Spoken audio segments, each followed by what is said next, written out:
This is the 19th season of Bass Talk Live. BTL is presented by Bass Cat Boats, Strike King Lures, Aftco, Pro Guide Batteries, X-Zone Lures, Shoreline Boat and RV Repair, Spro, Gamakatsu, Big Bite Baits, The Bass Tank, Denali Rods, Beatdown Outdoors, and Sunline. BTL coming at you. Good morning and welcome to another exciting edition of BTL Bass Talk Live, where we are going to talk about bass fishing. We got a little bit of a unique show today. I am currently at Wheeler Lake practicing for the fourth Bassmaster EQ of the 2023 season. TVAs have not been particularly kind to me, so hopefully I'm turning things around here on Wheeler. But we got an interesting show for today. We have Trevor Lowe and Luke Lowy from Omnia Fishing that are going to jump on. And if you remember, a couple times this year, we've taken advantage of Omnia jumping on board with BTL in the 2023 season to kind of break down some of the baits for each segment of the season as we work into the middle part of May now. The Bassmaster Elite Series on in Alabama on Lay Lake will be completed. We're filming that as practice is taking place for Lay Lake, but we do have two Elite Series and a BPT heavy hitters where some interesting lures and techniques and tactics were brought into play. So we are going to head to Minnesota to the Omnia Fishing headquarters and bring in Trevor and Luke. Guys, thanks for jumping on BTL and breaking down some of the tactics and lures that got the job done for the tune of over $300,000 over the past month on the Elite Series and the BPT. Oh yeah, no, we appreciate you having us on all the time, and we're happy to do it. So thanks. Man, you guys have a setup there. Look at that. You got the arms, you got everything. We got a pile of baits to go over. We're ready. Luke, I met you at the St. Jude Bass Classic that I've talked about for the past couple months last year. One of the coolest events. Is that an event that you look forward to every year as well? I was the same as you last year. It was my first year fishing it, but fishing it again this coming year. It got postponed, but we'll see you in the fall. Have you ever seen an event that is so well run, especially a charity event? I mean, that thing from the time that they take off to the time that you check in with the dinner, with everything, that is a top-notch event. No, yeah, that's definitely the best event that I've ever been a part of and most well run. Just from the breakfast in the morning, the takeoff is a whole event itself, and the way in, it's pretty awesome.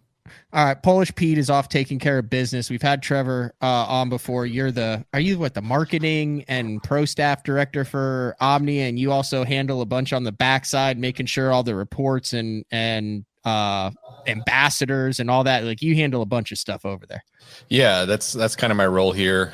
Regional expansion is another one, customer acquisition in specific target regions, but yeah, ambassador program, affiliates, kind of all over the board. As a startup, we wear a lot of hats. So yeah, it's a good time though. And if you're listening to this and you want to become an ambassador, someone who is providing valuable content to Omnia through fishing reports where you can actually earn like percentages back on your purchases, what's the best way to do that? Because got into that. Like you had me to submit some and then I started looking and realized you had those from all over the country. Yeah, so we have our ambassador program, which is you can find it on our site, omniafishing.com. Go there, sign up. It's free. There's different tiers, different levels to the ambassador program, and as you work your way up filing fishing reports, we offer you more and more benefits with each level. Good stuff. And then Luke, what is your role at Omnia?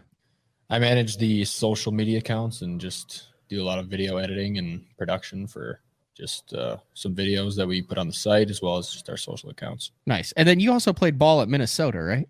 Yep. I played there 1 year it'd be 2 years now.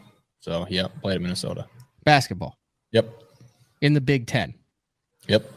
That had to be exciting. Did you have anybody while you were on the team that found out that you like to fish and was like, dude, I'm on a muskie bite, roll with me, let's catch some freaking big ones? Or was that before the NIL to where you couldn't even go fishing with anybody?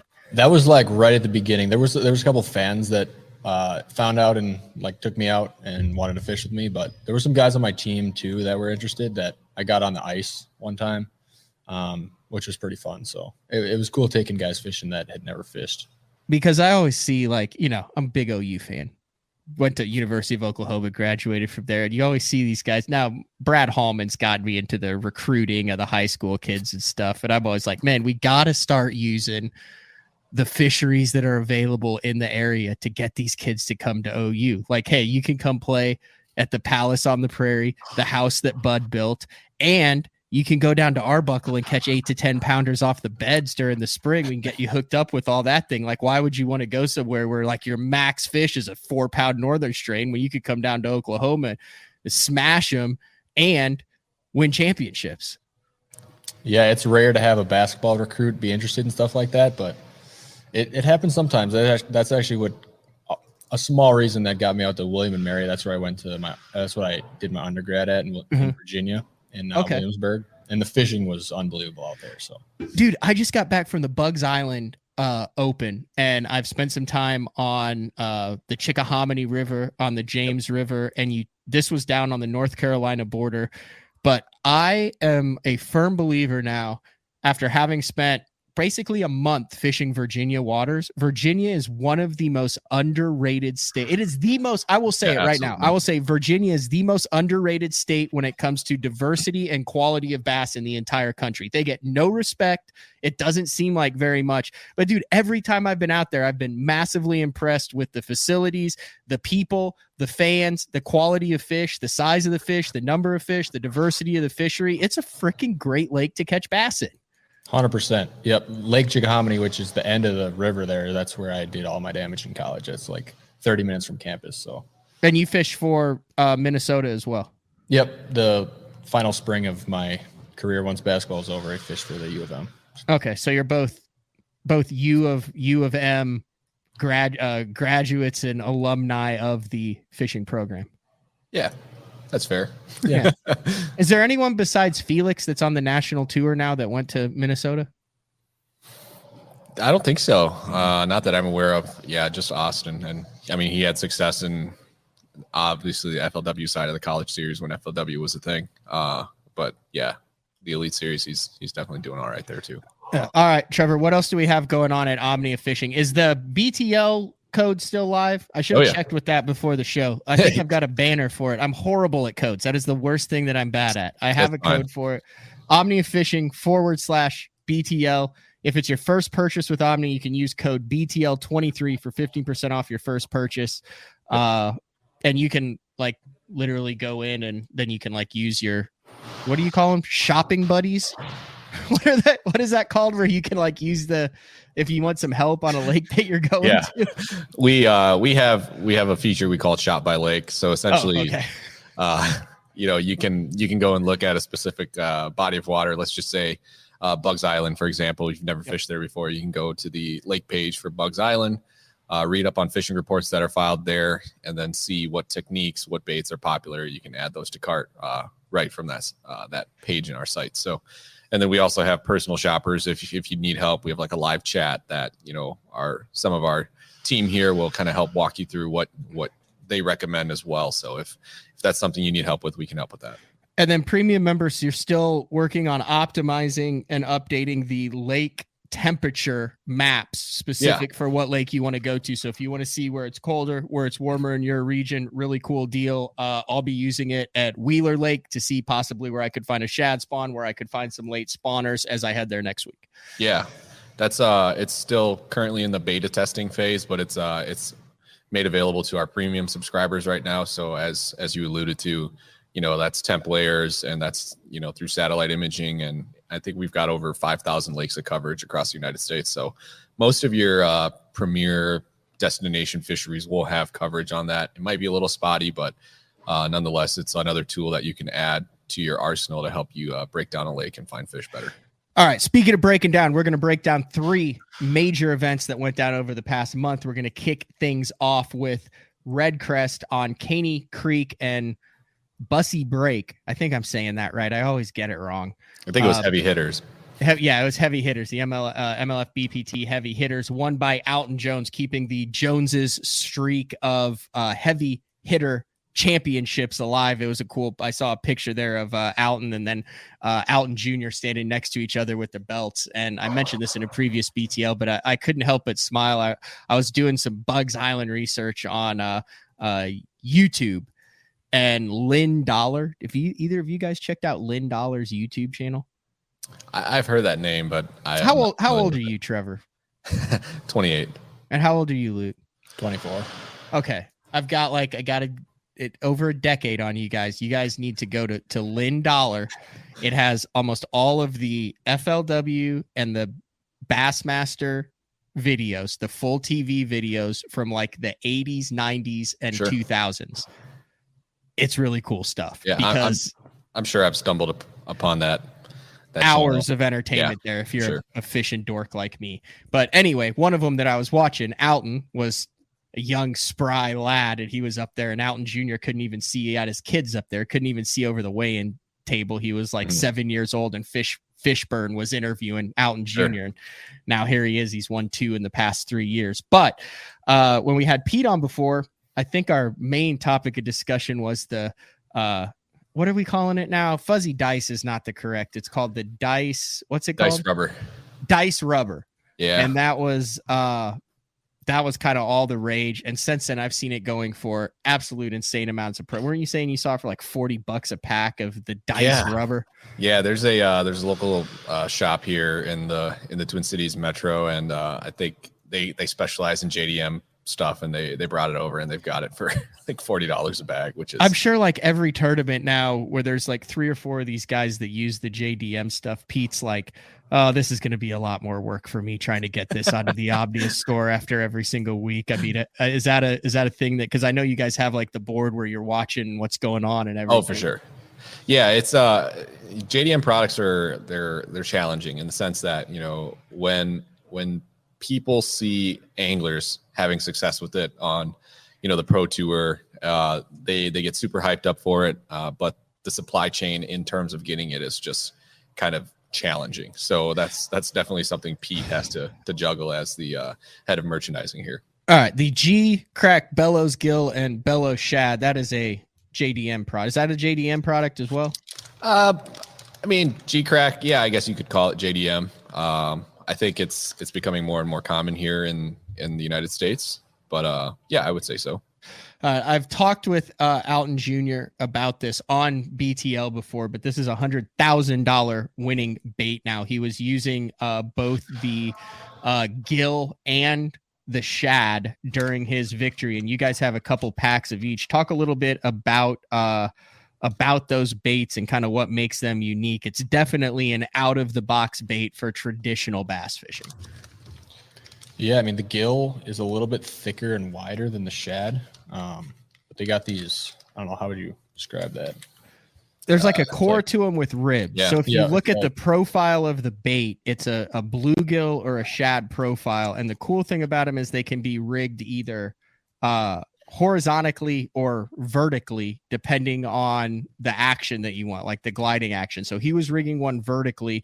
I think we have a spinner bait there that he was using. He did not name the brand of the spinner bait, but it was a white spinner bait, as Trevor holds it up there. Gold Colorado kicker, white spinner bait, silver willow leaf on it, and then he was rigging the Bellows Shad vertically on it.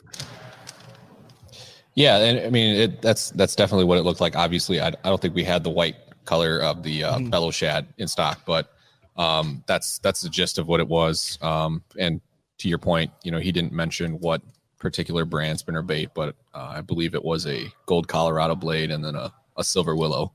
And he was flipping the willow trees as well. And he says in his article, he said the bulk of that trailer on the Bellows Shad allowed him to reel the bait slower and keep it in the strike zone. So typically from what we've seen with smaller spinnerbait trailers, and he absolutely decimated the field. He had like 80 pounds on the final day, and the next closest was 20.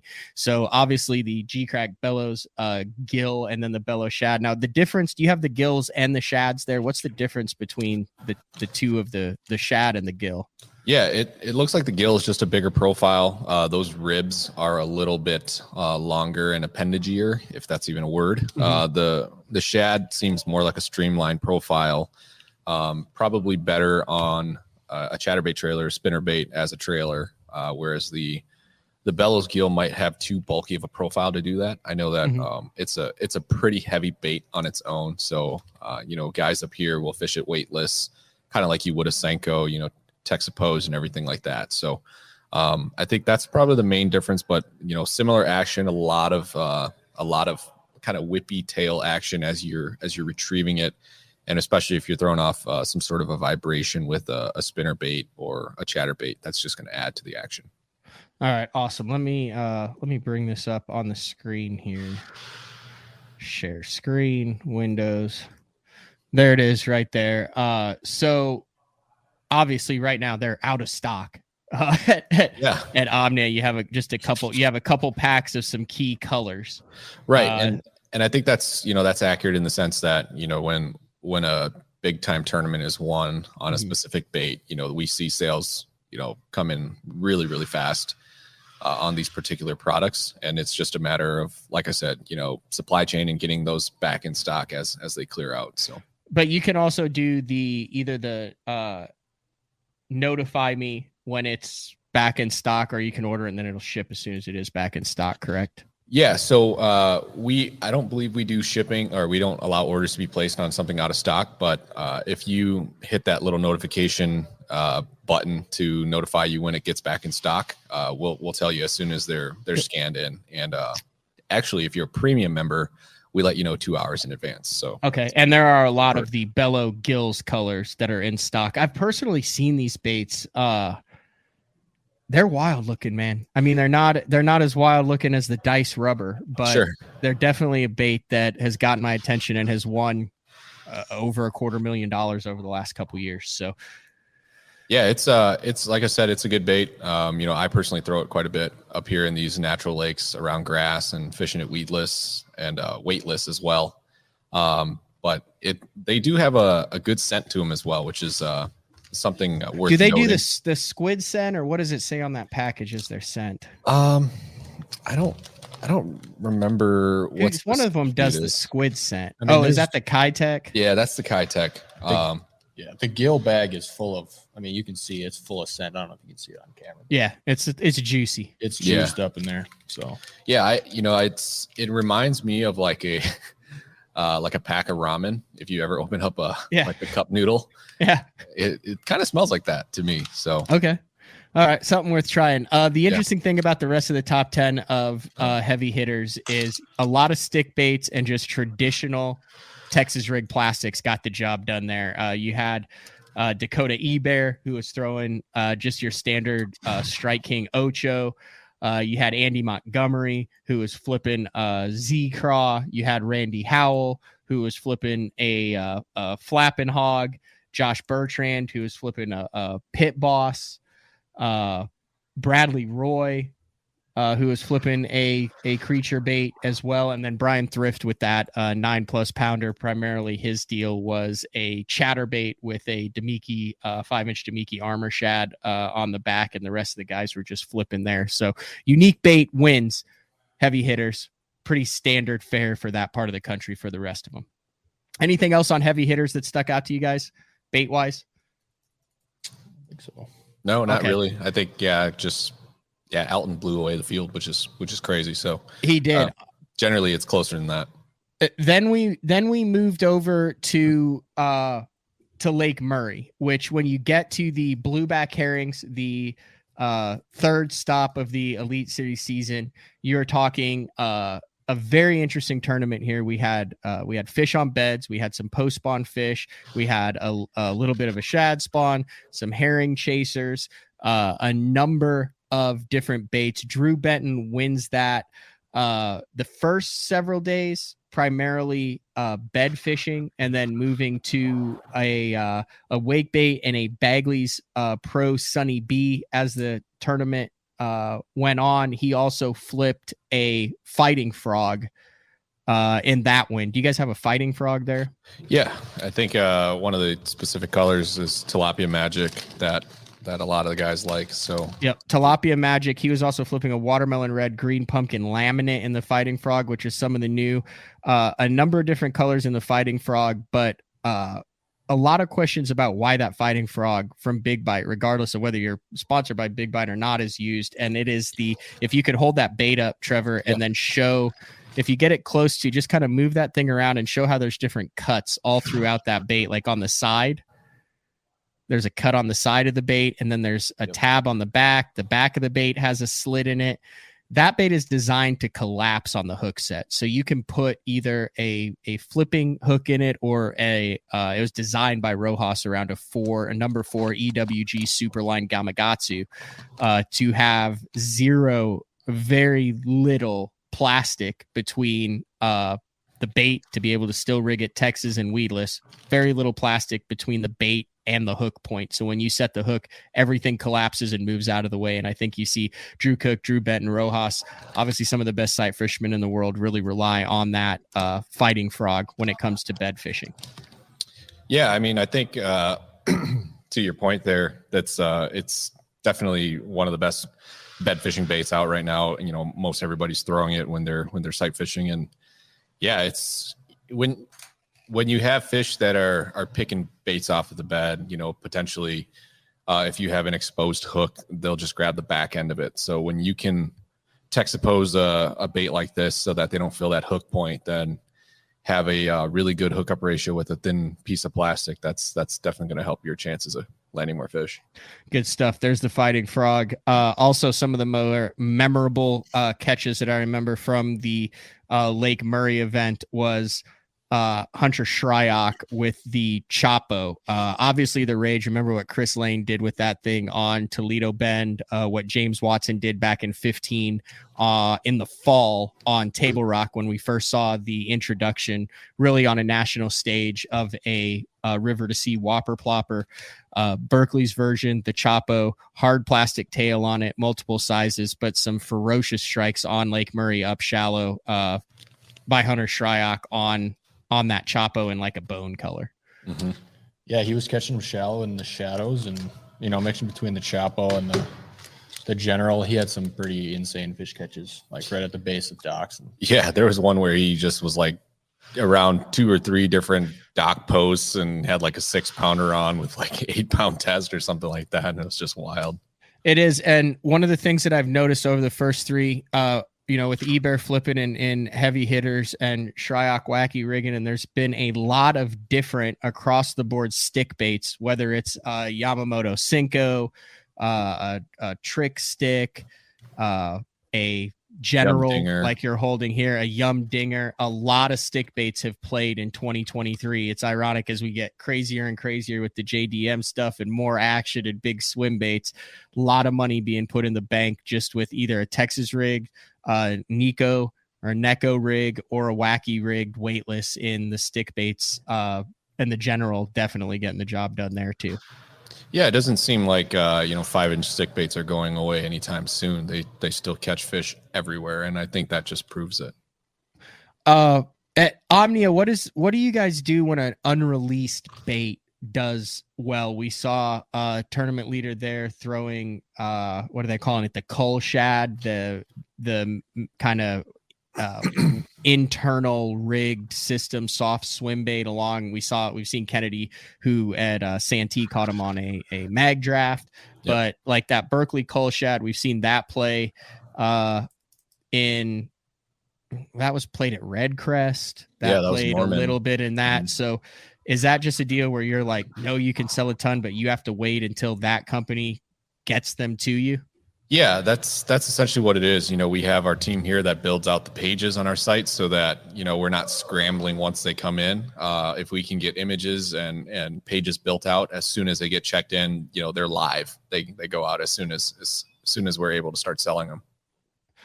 I did think it was interesting at Murray. I expected more of the herring style baits to play, the unique herring style baits. And a lot of these are really hard to get the hands on. The only one that really stuck out to me was Kenta Kimura, who threw that Lucky Craft Wander.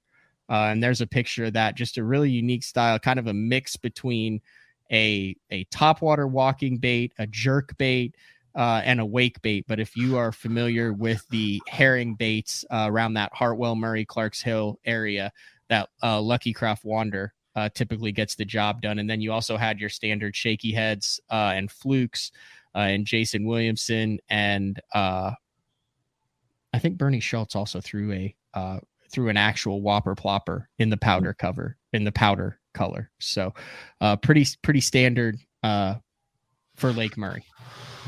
All right, then we moved on back-to-back weeks to Santee Cooper. And heading to Santee Cooper, we really didn't know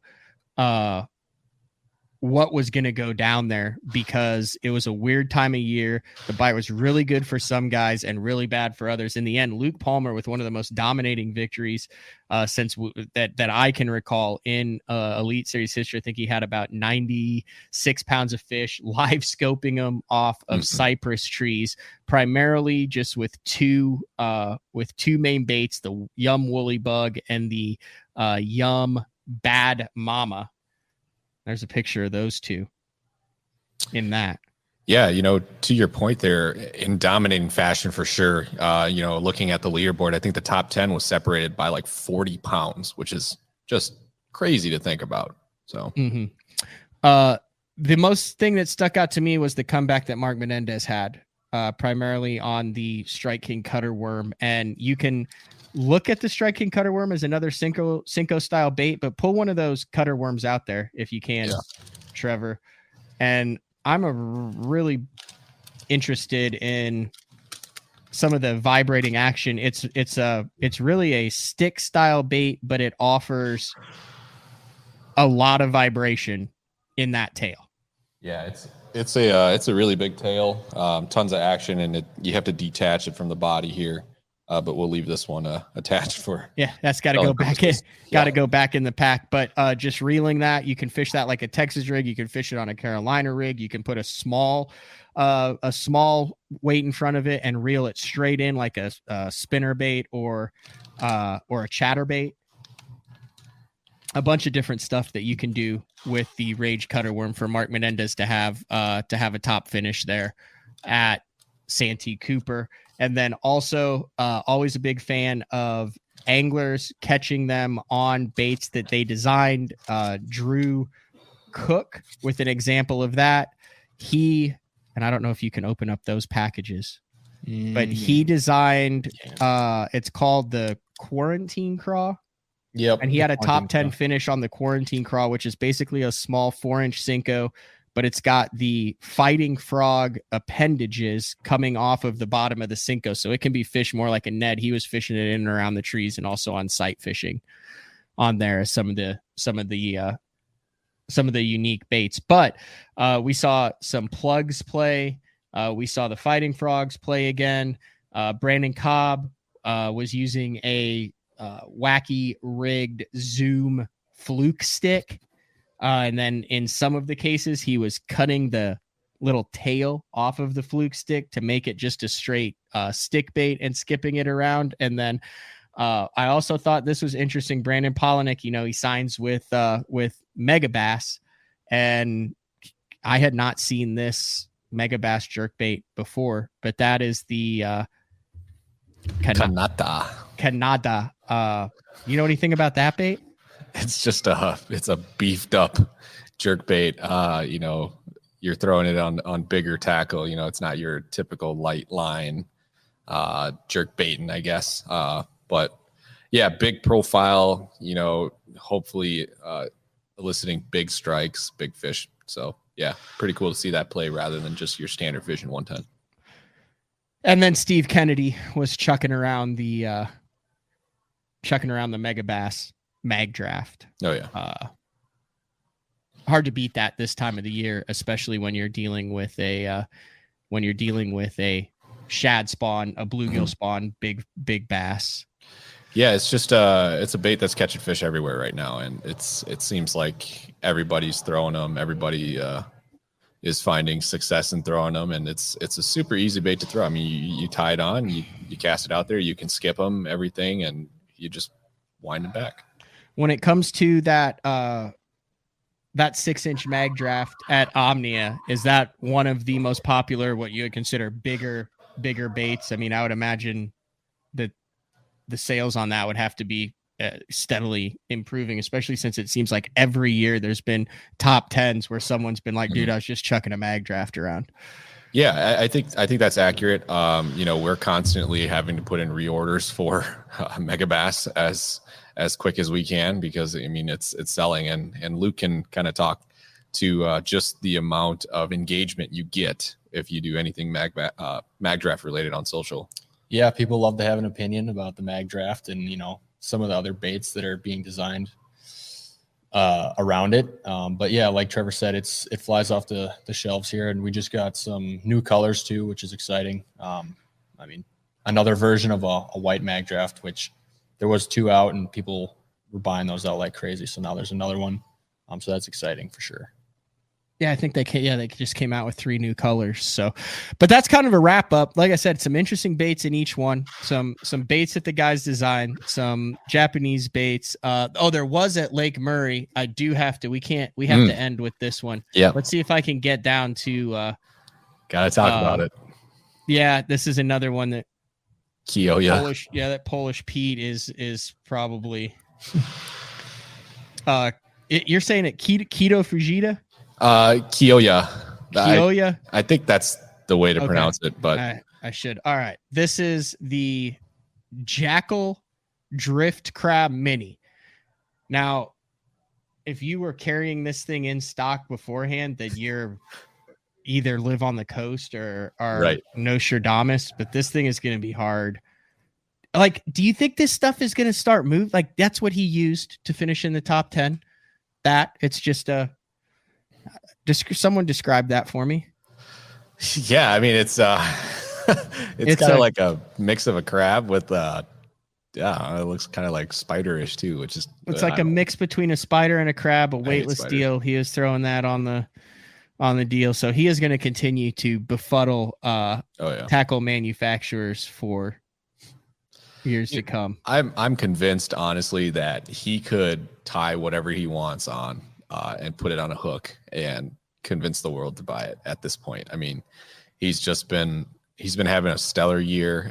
The guys that fish the opens know about him and know that he's just been dominant on the opens, and we knew that he was going to do well in the Elite Series, but to have the amount of influence in terms of sending people to the stores, to the websites to make these purchases and buy stuff from Japan and pay for international shipping and wait 30 days for shipping is it's pretty incredible to see. Yeah, and then I would have no idea how to fish it once I got my hands on it. So, all right, guys, did I leave anything out, anything key out over the last 3? I said I wanted to jump on here and do a recap. We will do a recap also after probably sometime, it's May, probably sometime at the end of July. We'll start getting into some smallmouth baits, some northern baits, maybe some spy baits, maybe some unique. I can't wait to see what the Japanese guys pull out up north, because we've got some new ones.